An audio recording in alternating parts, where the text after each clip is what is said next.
이사야 10장 5절부터입니다. 아수르 사람은 화했을진저 그는 내 진노의 막대기여 그 손의 몽둥이는 내 분노라. 자, 이사야 10장 5절부터 이야기에서는 잠깐 앞에 전체 내용 살펴보겠습니다. 이사야 9장은 바로 메시아 탄생과 북이스라엘 멸망에 대한 사중 예언입니다. 이 가운데 10장 1절에서 4절이 포함되는 내용입니다.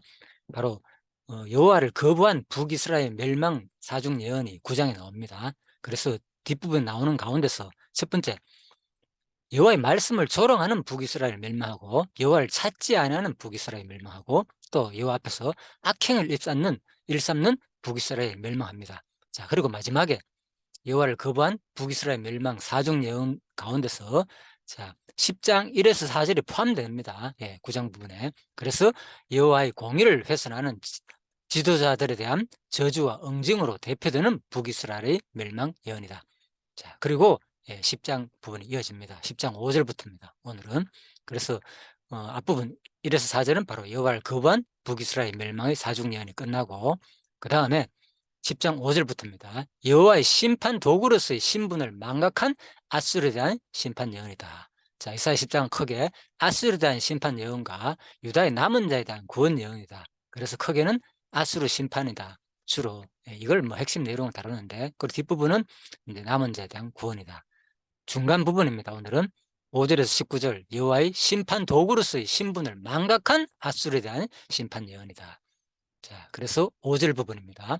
아수르 사람은 화했을진저 그는 내 진노의 막대기여 그 손의 몽둥이는 내 분노라. 자, 왜 아수르 사람을 심판한다고요? 예, 여호와 자기의 신분을 망각했기 때문에 그냥 막대기로 사용했는데 이들이 신분을 망각하고 더 이상으로 자기 마음대로 했다 그 말이겠죠. 자, 그래서 5절에서 아수르 사람은 화가 있다는 겁니다. 왜? 그는 내 진노의 막대기일 뿐이다. 내 손의 몽둥이는 내 분노라. 자, 주석 내용 읽으면서 한번 보겠습니다. 앞선 9장 8절에서 10장 4절은 자, 참고로 옥스퍼드 원어 대전 주석입니다. 여호와를 거부한 북이스라엘이 하나님의 엄정한 심판으로 장차 멸망하게 될 것을 사중으로 예언한 내용이다. 자, 이제 본절이야 19절은 북이스라엘을 심판하는 하나님의 도구로 쓰임받은 아수르가 스스로의 신분을 망각함으로 인하여 하나님의 심판을 받게 된다는 사실을 예언한 내용입니다. 하나님을 배제하고 인간 역사를 살펴보면 인간 역사를 고찰하면 이스라엘을 패망시키고 아람을 패망시키며 유다를 함락 직전의 위기까지 몰고 간 아수르가 근동에서 오랜 세월 동안 절대 주권을 휘두를 것으로 판단이 됩니다. 그러나 막강한 힘을 진 아수르를 향한 하나님의 예언은 역사는 주관자 하나님의 손안에 움직이며 아수르는 단지 범죄한 이스라엘을 심판하기 위해 여호와께서 사용하신 심판의 도구였다는 사실을 극명하게 확인시켜 줍니다. 아수르는 자신의 위치, 즉 하나님의 심판 도구임을 깨닫지 못하고 스스로의 힘을 자랑함으로써 여호와께로부터 마치 북이스라엘처럼 심판을 당하게 되었다는 것입니다. 자, 이 부분이 지금 5절부터 자, 6절 부분이 여기 요약했는 거 있죠. 바로 5절 앞부분 상반절이 바로 지금 하고 있습니다. 아수르를 향한 저주의 심판 선언이고 다음에 5절 하반절부터 6절까지가 아수르를 심판의 도구로 택하신 여호와의 주권과 의도입니다. 자, 그래서 두 번째입니다. 아수르 사람은 화했을진저 자, 여기서 일단 앞부분 조금 더 설명하겠습니다. 그는 내 진노의 막대기요 그 손의 몽둥이는 내 분노라. 하나님은 아수를 통한 북이스라엘 심판하시고 또 바벨론을 통해 그 아수를 심판함으로써 역사를 운행하는 자는 강력한 전제군주나 제국이 아니라 하나님 자신이라는 사실을 입증합니다. 다른 각도에서 아수르는 당시 히브리 민족의 관점에서 볼 때 불경건하고 사악한 자들이었습니다. 그런데 어찌 그들이 하나님의 백성을 심판하는 도구 역할을 얻을 수 있는가? 이는 그들이 사악한 것이 사실이기는 하지만 북이스라엘 백성들은 그들보다 더 불경건하고 더 사악한 자들이었는데 그 답이 있다는 것입니다. 또한 이스라엘을 향한 하나님의 분노의 깊이까지도 보여주는 것이라 하겠습니다. 한마디로 바로 북이스라엘 왜 어찌 그들이 하나님의 백성을 심판하는 도구였는가 자기이 되었는가 이것은 바로 북이스라엘 백성들은 그들보다 더 불경건하고 더 사악한 자들이었다는데 그 답이 있다는 것입니다.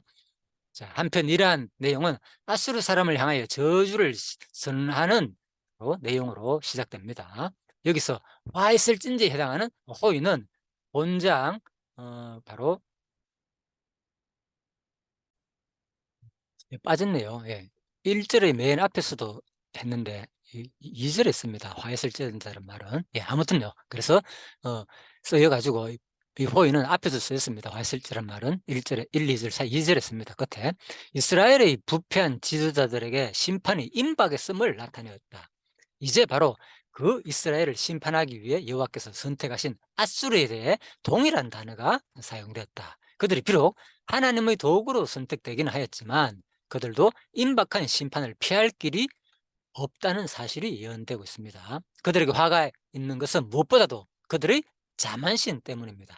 그들은 스스로 강해서 근동의 패자가 되었다고 자부하고 또 정복 과정에서 온갖 비인륜적인 만행을 저지르며 파괴와 약탈을 일삼았습니다. 심지어 아수르는 이 과정에서 주변 열국의 신들, 북이스라엘의 우상들과 이스라엘의 전능하신 하나님을 동격으로 취급하고 하나님을 없이 여기는 신성 모독적 범죄를 저지른 것입니다.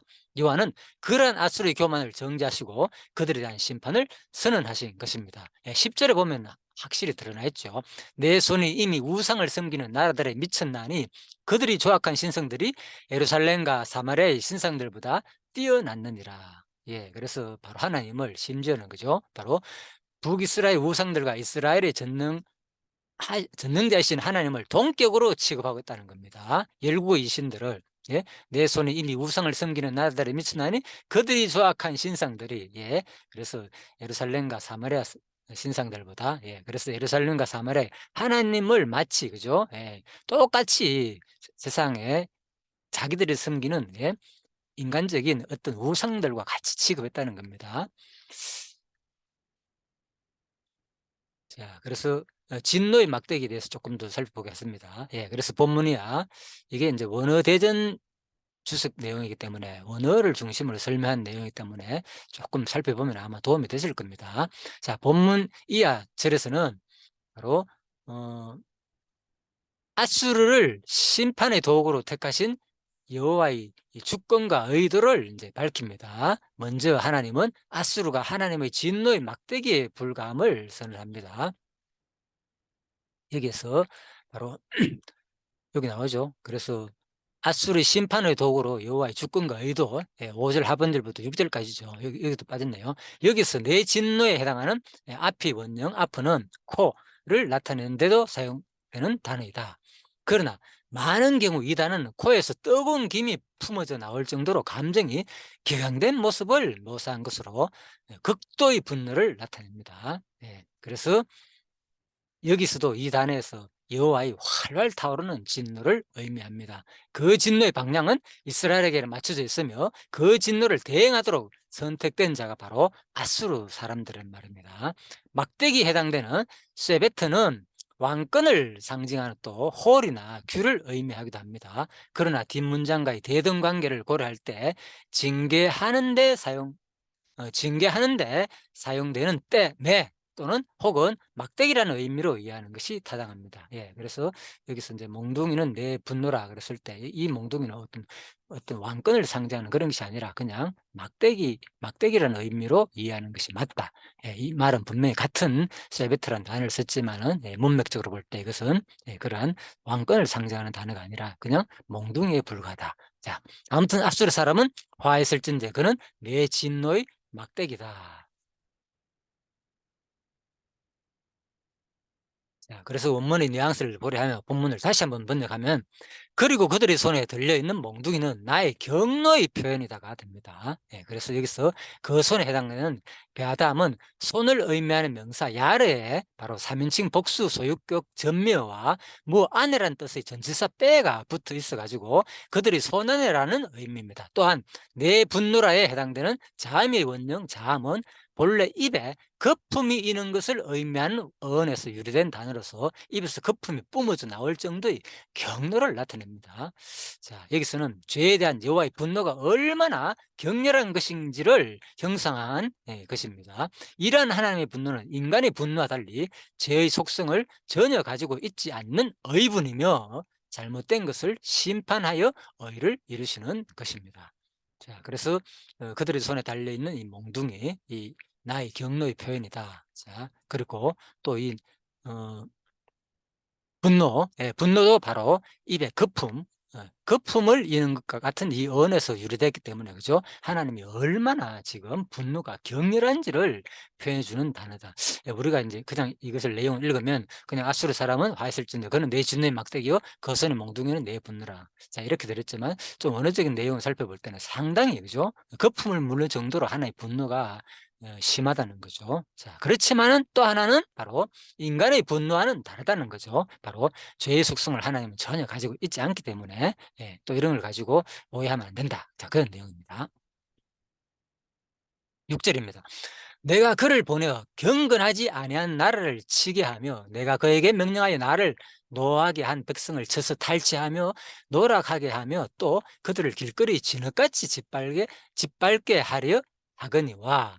자, 먼저 개역 이제 성경에서 경건치 아니한으로 번역된 한해프는 9장 17절에서도 위선적이고 불경건한 모습을 나타내기 위하여 사용됩니다. 보다 상세한 의미는 그것을 강의를 참고하라고 하네요. 자, 본문에서 주목할 만한 것은 여호와께서 이스라엘을 그럼 불경건한 사람들로 칭한다는 겁니다. 내가 그를 보내어 경건하지 아니한 나라를 친다. 이스라엘 백성을 얘기죠, 지금. 그래서 어, 불경건한 사람들을 칭할 뿐 아니라 나라, 즉, 자, 이게 꼬이로 칭한다는 사실입니다. 자, 개역 개정판 성경에서 나라를 치게 하며 해당되는 빼꼬이의 원형 꼬이는 사실상 이방민족을 나타내는 단어이다. 참 놀랍죠. 그래서 하나님이 얼마나 이제 표현을 하면은, 그죠? 원래 여기서 이 꼬이라는 말 자체가, 그죠? 나라를 치게 하며 해당되는 빼꼬이, 원년 꼬이는 사실상 이방 민족을 나타내는 단어란 겁니다. 원래 하나님의 선택 백성은 바로 원어적으로 볼 때 함을 주로 쓰는데, 그죠? 하나님의 백성은, 선택된 백성은 바로 여기서는 꼬이를 쓰는 이유가 이미 하나님 이 분노의 편으로서, 그죠? 함이란 단어도 쓰지 않아 하고 이렇게 꼬이라는 썼다는 겁니다. 여기서 이 단어가 아닌 꼬이를 사용했다는 것은 이제 그들이 더 이상 선택된 백성으로서의 자격을 가지고 있지 않았다는 사실을 암시한다고 합니다. 여호와께서는 그들을 이제 더 이상 거룩한 당신의 백성으로 보지 않으시고 여호와를 경외치 않은 불경건한 이방 민족과 같은 백성에 지나지 않는 자들로 보신 것입니다. 이 같은 사실과 관련해 하나님은 당시 가장 강력한 세력을 지녔던 아수를 사용하여 이스라엘의 누적된 범죄와 패역함을 엄정하게 심판하신다는 것입니다. 6절입니다. 계속 그래서 이번에는 탈취하여 노력하게 하면 부분을 좀 살펴보겠습니다. 한편 이어지는 탈취하며 노력하며에 해당되는 유설롤살랄 웰라보즈 빠즈는 바로 앞선 8장 3절에서 말살레 하스바스가라는 말이 나오거든요. 자, 여기에 들어있는 두 단어와 동일한 단어로 구성되어 있다. 자, 말살랄 하스바스는 바로 약탈과 노역이 급속히 이른다는 말이고, 그죠? 살야숲은 남은 자는 돌아온다는 말인데, 이 두 아들의 이름이 누군가 하면 바로 이사야 선지자의 아들입니다. 그래서 이사야 선지자 아들을 통해서 이미 바로 약탈과 노역이 급속히 이른다는 것을 이스라엘 백성들이 경고하고, 그렇지만 또 두 번 살야수보의 아들을 통해서는 남은 자는 또 반드시 돌아온다는, 참 너무나도 놀랍죠. 이사야의 이름 속에서도, 그죠? 아들 이름 속에서도 이 역사가 그대로 다 계시되고 있다는 거죠. 자, 그래서 문자적으로 번역한다면 바로 탈취하여 노락물을 노락하게 하며가 된다는 말입니다. 그래서 이 탈취하며 노락하게 하며란 말은, 그래서 북이스라엘과 아람 연합군의 대패를 확정케 하려고 8장 3절에서 사용하였던 단어를 본절에서 이제 다시 사용한 것은 여호와께서 이사야 선지자의 아들을 통해서 예시하였던 이스라엘의 패망을 반드시 성취하실 것임을 보다 효과적으로 보여주기 위함이라는 겁니다. 그리고 그 다음에 그들을 길거리 쥐넛같이 질밟게 하려니와. 자, 이 부분도 살펴보겠습니다. 자, 본문은 여호와께서 아수를 통해 이스라엘을 철저히 유린시킬 뿐만 아니라 만방의 수치거리가 되게 하시겠다는 의지를 보다 선명하게 묘사해 주는 내용입니다. 여기서 길거리에 해당되는 후초트는 큰 길을 의미하는 명사 후치 복수형으로서 여러 개의 큰 길을 의미합니다. 자, 고대 근동에서 큰 길이라는 것은 성읍의 군중이 모이기도 하고 전차의 통행로로 사용되기도 합니다. 이스라엘이 그런 큰 길에 있는 진흙처럼 질밟히게 된다는 것은 외적의 말발굽 앞에 유린되고 주변 이방 국가들이 조수와 노략거리가 된다는 사실을 이러한 말 속에서도 충분히 드러나 있다는 겁니다. 그래서 이제 계속 이제 6절까지 했습니다. 예.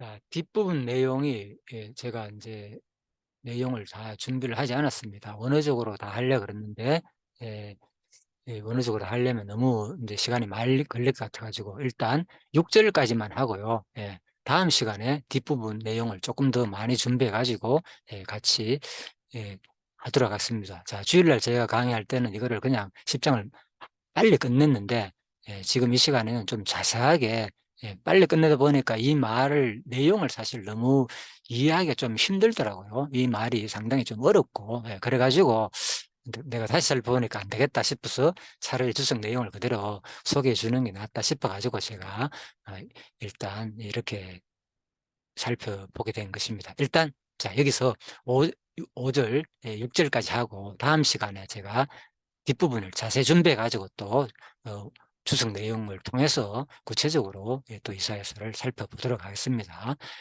자, 그래서 아무튼 5절에서 6절 이 부분이죠. 자, 5절에서 9절, 19절 부분은 여호와의 심판독으로서의 신분을 망각한 아수르에 대한 심판 예언입니다. 그래서 하나님께서 바로 아수르를 그냥 바로 이스라엘을 치는, 특히 북이스라엘을 치는 도구로서 사용했는데 이들이 북이스라엘을 칠 때 너무나도 자기 신분을 벗어나가지고 교만하고 너무나도 잔혹하게 처리했다는 거죠. 그리고 또 뭐라고요? 바로 이스라엘이 섬기는 그 신도 하나님 여호와도 마치 그죠? 자기들이 신들과 똑같이 취급하고 자기들이 신보다 못하게 취급하는 아주 잘못된 그러한 행태를 오늘 살펴보았습니다. 그래서 B 부분입니다. 5절에서 19절 가운데서 B 부분 아수르를 심판의 도구로 택하신 여호와의 주권과 그 의도 거기에 대해서 오늘 살펴보았습니다. 자, 다음 시간에는 계속 아수르 여호와의 의도와 절대 주권에 대한 무시 아수르를 왜 사용하는지 하나님의 그 의도와 또 절대 주권에 대한 무시하는 부분을 살펴보고 그리고 아수르를 향한 여호와의 조수와 심판선언 결국은 아수르가 하나님의 심판해 가지고 망한다는 이 부분까지 계속 살펴보도록 하겠습니다. 예, 수고하셨습니다.